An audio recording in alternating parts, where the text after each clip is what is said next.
उज्जैन के महाकाल मंदिर की ओर से अयोध्या में 22 जनवरी को होने वाली रामलला की प्राण प्रतिष्ठा के अवसर पर 5 लाख लड्डुओं का प्रसाद शुक्रवार को भोपाल से विशेष रथों के जरिए रवाना किया गया। मुख्यमंत्री डा. मोहन यादव ने तुलसी मानस प्रतिष्ठान, मानस भवन पहुंचकर भगवा ध्वज लहराते हुए इन प्रसाद रथों रवाना किया। इस अवसर पर मंत्री विश्वास सारंग, राज्य मंत्री कृष्णा गौर, विधायक रामेश्वर शर्मा, विधायक भगवान दास सबनानी समेत बड़ी संख्या में धर्मप्रेमी बंधु मौजूद थे। रास्ते में प्रसाद रथों का लोगों ने पुष्प वर्षा कर अभिनंदन किया। कुछ मुस्लिम महिलाएं भी पुष्प अर्पित कर प्रसाद रथ का अभिनंदन करती नजर आईं। विजय और विभूति जैसे अलौकिक शब्द जुड़े हुए हैं और हमारे देश ही नहीं, देश के मूर्धन शासक के रूप में जाने माने वाले हमारे माननीय मुख्यमंत्री जी तो मैं अनुरोध करता हूं कि वे इस अवसर पर अपने आप सब कर्तव्य बड़े से उनका स्वागत करें।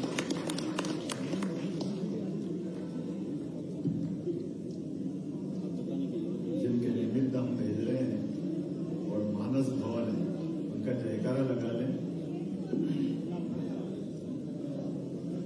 जय श्री राम, जय जय श्री राम। पूरा देश राममय हो रहा है और हम सब भगवान भोलेनाथ और भगवान विष्णु के परम स्नेह के प्रतीक हम सब जानते हैं कि बाबा महाकाल के दर्शन करो और अगर विष्णु भगवान के दर्शन नहीं करते, उनको स्मरण नहीं करते तो वो दर्शन अधूरे माने जाते। एक मंत्र बोलते आमतौर पर शिवाय नमः, विष्णुवे नमः, शिवाय नमः, विष्णुवे नमः। जब भी दर्शन करने जाए महाकाल तो 5 बार 11 बार वेट करके ये दोनों का स्मरण करो तो भगवान अपने वास्तव में मन से अपने को आशीर्वाद देते। और एक तरह से ये आज का जो हमारा आयोजन है ये उसका ही एक रूप है कि जब भगवान स्वयं गर्भ में जा रहा है तो महाकाल कैसे अपने आशीर्वाद के साथ लड्डू नहीं भेज सकते। वो आनंद तो भगवान महाकाल को सबसे ज्यादा होगा। ये उसकी कोई कल्पना नहीं कर सकता है कि जो भगवान की प्रसन्नता होगी।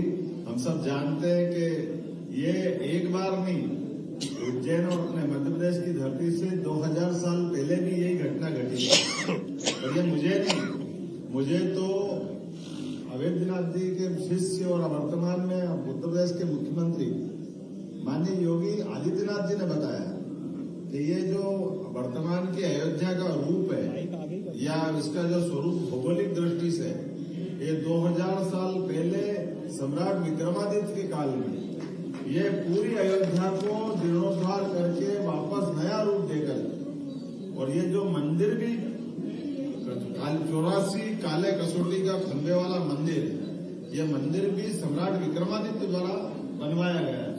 तो वो जो एक अलग प्रकार का 2000 साल पहले का समर्पण अपने प्रदेश का उज्जैन से अयोध्या का संबंध बनाने का था, एक तरह से वो वापस ये युग हमारे अपने सामने पलट रहा है, अपनी आंखों के सामने दृश्यमान हो रहा है कि एक बार फिर भगवान अपने गर्भगृह में 500 साल के संघर्ष के बाद, ये अलग बात है भगवान राम के जीवन में उनके जीते जी परमात्मा की ऐसी लीला के वो उनके जीवन के बाद में भी इन संघर्षों के दौर से निकले।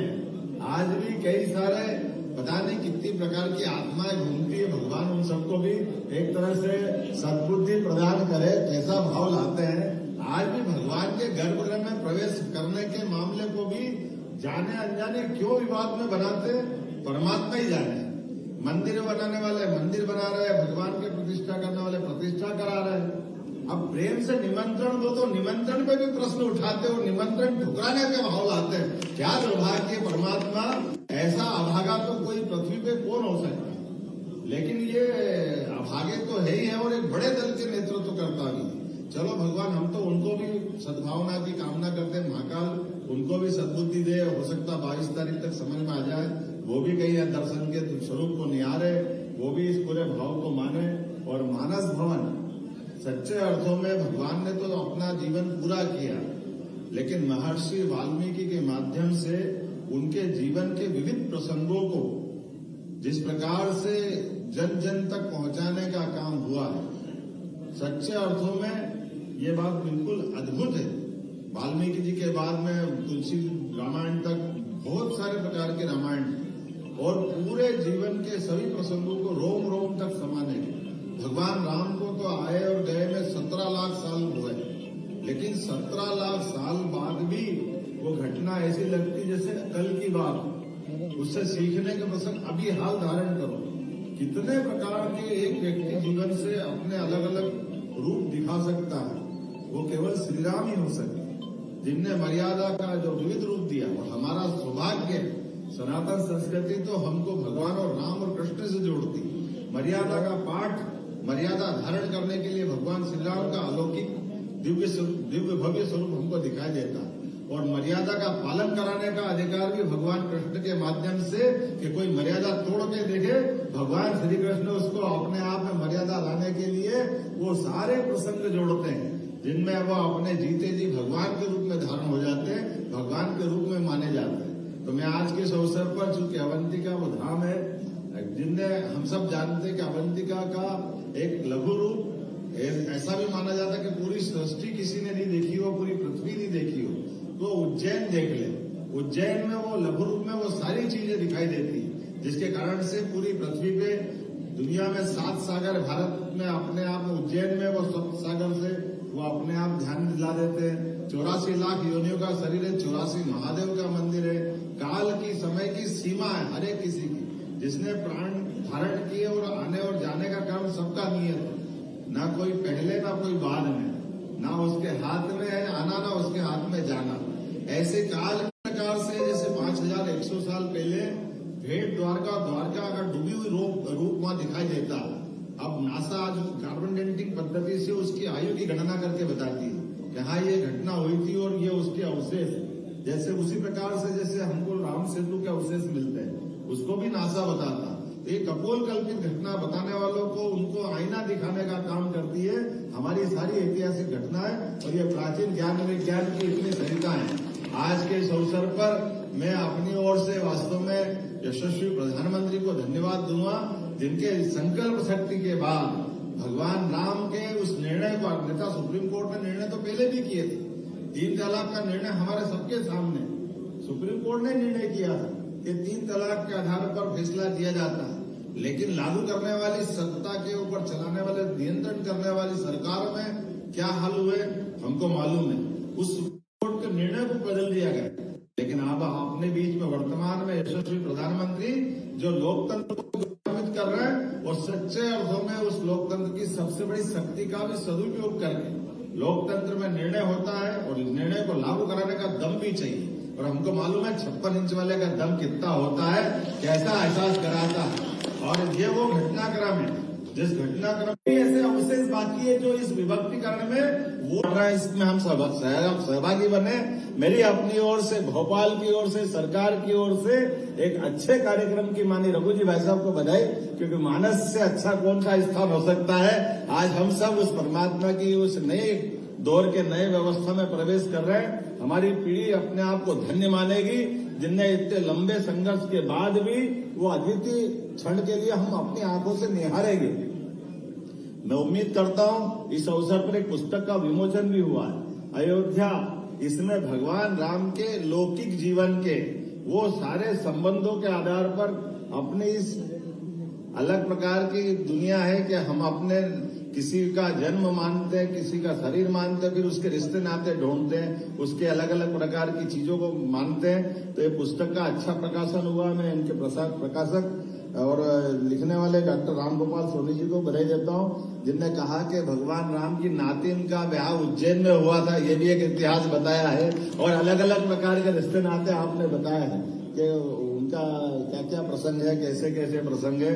तो आपको भी बधाई देना चाहूंगा, और उम्मीद करता हूँ इसी प्रकार की रिसर्च और जारी रहेगी, जिसके माध्यम से ये सारी बात सबके बीच में आती रहे।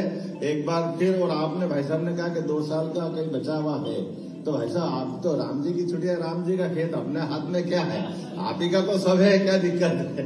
तो निश्चित रूप से वो अनुदान वापस पहुंचेगा, और ये अपना मानस का आज का ये दिन वाकई एक अपने आप में इतिहास में एक अलग दृष्टि से जाना जाएगा। मेरी अपनी ओर से एक बार आप सबको बहुत बहुत बधाई, और उम्मीद कर रहा हूं कि जब अपने मध्य प्रदेश का क्रम आएगा, हमको मालूम है माननीय प्रधानमंत्री जी ने कहा है एक साथ सबको नहीं आना है, अलग अलग आना है, ऐसे उनकी तारीख के हिसाब से। तो हम कोशिश कर रहे हैं, आज तो लड्डू भेज रहे हैं, लेकिन जब हमारा नंबर आएगा तो हमारे पास सम्राट विक्रमादित्य को जीवन करता जानता राजा जैसा एक बड़ा महानाट्य बना है, तो वो महानाट्य का मंचन करके विक्रमादित्य को जीवंत करते हुए अपन वहां जाएंगे।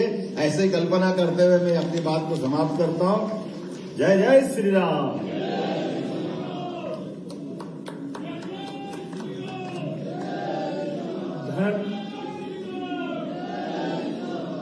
चलिए, धर्म विज्ञान और अध्यात्म का समन्वय माननीय मुख्यमंत्री जी के संबोधन में आप सबने सुना। मैं आदरणीय हमारे तुलसी मानव प्रतिष्ठान के संयोजक डायरेक्टर शर्मा जी से विनम्र आग्रह करूंगा कि वे आज के इस अवसर पर अपना आभार प्रदर्शन करें। धन्यवाद।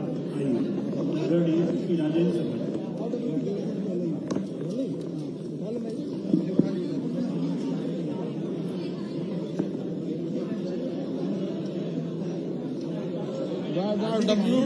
आज के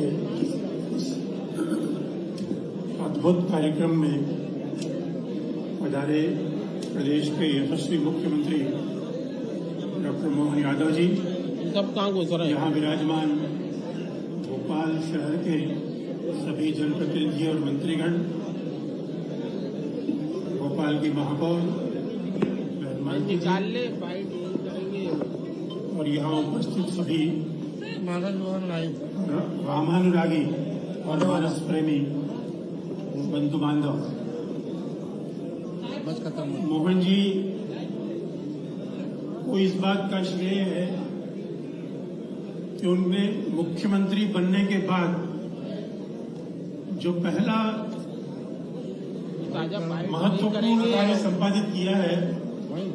अब छतरपुर जिले की एकमात्र NABL लैब नियमित चेकअप ही शरीर को स्वस्थ रखने की कुंजी है, तो हम देते हैं होम सैंपल कलेक्शन सुविधा।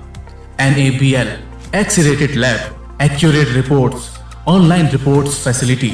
तो आज ही संपर्क करें। हमारा पता है सरकारी अस्पताल के सामने, राकेश मेडिकल की लाइन में, छतरपुर, मध्य प्रदेश।